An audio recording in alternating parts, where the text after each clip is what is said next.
안녕하세요. 이슈엔입니다. 오늘의 이슈는 아베를 암살한 야마카미 테츠야입니다. 아베를 암살한 범인 야마카미 테츠야의 삶은 그 시작부터 불우했습니다. 일본군 장교 출신인 그의 할아버지는 건설회사를 설립하였으나 이른 나이에 사망하여 테츠야의 아버지가 회사를 물려받았습니다. 하지만 테츠야의 아버지 역시 이른 나이에 사망하고 모든 재산이 어머니에게 넘어가게 됩니다. 어머니는 남편을 잃은 슬픔의 종교통일교에 빠지고 종교 헌금으로 모든 재산을 탕진했습니다. 테츠야의 형은 정신병을 앓다가 사에서 5년 전 스스로 목숨을 끊었고 여동생은 모친과 함께 실종 상태인데 이는 종교적 이유일 가능성이 큽니다. 범인 야마카미 테츠야는 지역에서 손에 꼽히는 명문 고등학교를 졸업, 이후 명문대에 합격 성공했으나 종교에 빠진 어머니가 재산을 탕진하며 학비가 부족해 전문대에 들어갑니다. 이후 입대하여 3년간 해상자위대원으로 복무했고 제대 후 아르바이트 등을 하며 돌아다니면서 살아가게 됩니다.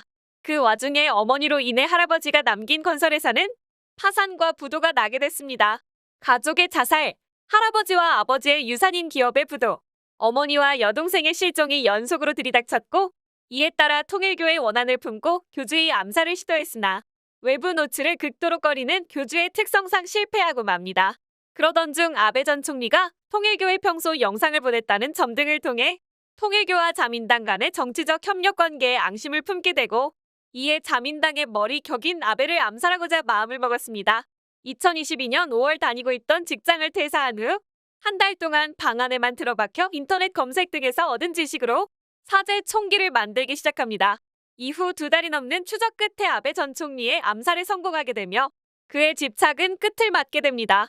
일본 내 통일교는 1959년 통일교 전도사가 일본에 건너가면서 시작됐고 일본 통일교가 자금을 모으는 방법, 피해자가 생겼을 때 구제책 마련에 나선 일, 통일교 세계본부 격인 가평천정군 입구에 새겨진 건립 기부자 명단의 90% 이상이 일본인인 점, 통일교의 합동결혼에서 한국 남성과 결혼한 대다수가 일본 여성인 점 등을 통해 통일교와 일본의 관계를 미루어 볼 수 있습니다.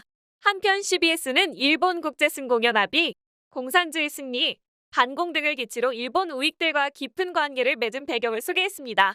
한 예로 일본 통일교에서 신도 100명 이상이 일본 자민당 의원 비서로 활동하며 이들을 공설비서라고 부르는데 이를 통해 교주 문선명을 세계의 왕으로 세우려 했다는 증언도 전했습니다.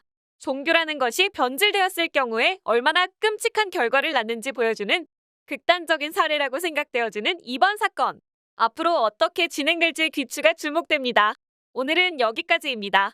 세상의 모든 이슈 이슈엔이었습니다. 감사합니다.